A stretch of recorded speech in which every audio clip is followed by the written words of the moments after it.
नमस्कार दोस्तों, आप देख रहे हैं ये खेत। यहाँ फूल गोभी लगी है। लेकिन आज आपको हम दिखाएंगे कि हमने ये खेत कैसे साफ़ कर दिया और क्यों। अब सवाल आता है, इतना खर्चा इतना मेहनत करने के बाद आखिर क्यों फसल जोती गई। चलिए आपको बताते हैं पूरी कहानी। असल में इस बार हमारा पौधा लगाने में लेट हो गया था। हमारे क्षेत्र में इस बार लगातार भारी बारिश हो रहा था, जिस वजह से पौधा हम लोग जुलाई के दूसरे हफ्ते में लगाए। पर यह समय भी ठीक ठाक था प्लांटेशन के लिए। लेकिन प्लांटेशन करने के बाद भी भारी बारिश होती रही। और कॉलीफ्लावर एक सेंसिटिव क्रॉप है। इसका सीजन और टेम्परेचर बहुत मैटर करता है। लेट लगाओ तो रिस्क बहुत बढ़ जाता है। हमारे फील्ड में प्लांटिंग लेट हुआ ही था, ऊपर से एक और प्रॉब्लम, भारी बारिश। कॉलीफ्लावर को बहुत ज़्यादा पानी बिल्कुल पसंद नहीं आता। रूट जोन में वाटर लॉगिंग हो गया, जिससे प्लांट वीक हो गया। लीफ ग्रोथ में थोड़ा हुआ, लेकिन कड फॉर्मेशन या कहिए फूल बनने की जो प्रोसेस है, उस पर बहुत बुरा असर पड़ा। हम फर्टिलाइज़र और स्प्रे सब देते रहे, लेकिन हेवी रेन ने सारी मेहनत ख़राब कर दी। हमने हर पॉसिबल कोशिश की, न्यूट्रिएंट्स दिए, डिजीज़ मैनेजमेंट किया, लेकिन जब सीजन मिसमैच हो और वेदर एक्सट्रीम हो जाए तो रिजल्ट आना बहुत मुश्किल होता है। आप देख सकते हो, पौधे तो है लेकिन मार्केट क्वालिटी की फूलगोभी नहीं बनी। मार्केट में अगर क्वालिटी नहीं है तो बेचने का कोई फ़ायदा नहीं, उल्टा नुकसान बढ़ता है। काफ़ी अच्छा ड्रेनेज सिस्टम और बेड बनवाने के बावजूद भी हेवी बारिश के वजह से वाटर लॉगिंग हो गया, जिसके वजह से रूट्स को ऑक्सीजन नहीं मिल पाने लगा।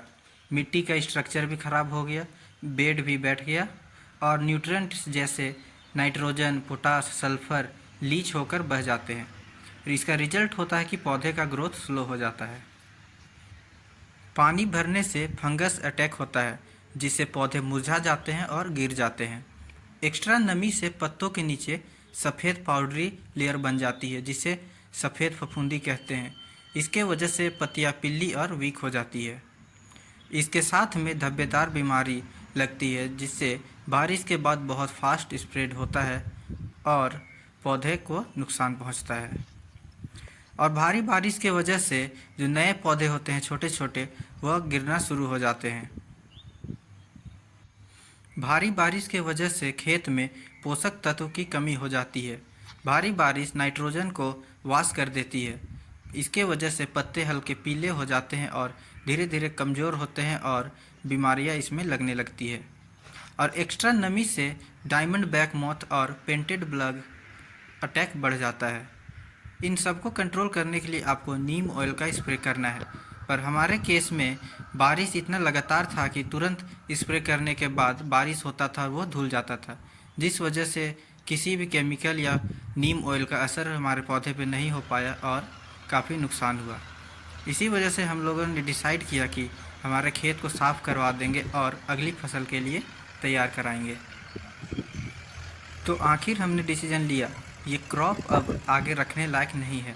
ऐसे हालत में सबसे अच्छा ऑप्शन यही होता है कि खेत को जल्दी फ्री कर लो और अगली क्रॉप की तैयारी करो। अगर हम इसी फील्ड में वेस्ट क्रॉप को घसीटते रहेंगे तो सिर्फ फर्टिलाइज़र, वाटर और समय का बर्बादी होगा। प्लगिंग करके हम फ्रेश शुरुआत करते हैं। तो दोस्तों, ये थी हमारी कॉलीफ्लावर फार्मिंग, जो सक्सेस स्टोरी नहीं बल्कि एक लर्निंग स्टोरी है। उम्मीद है आप सब इससे सीख लोगे और अपनी खेती में ऐसे मिस्टेक्स अवॉइड करोगे।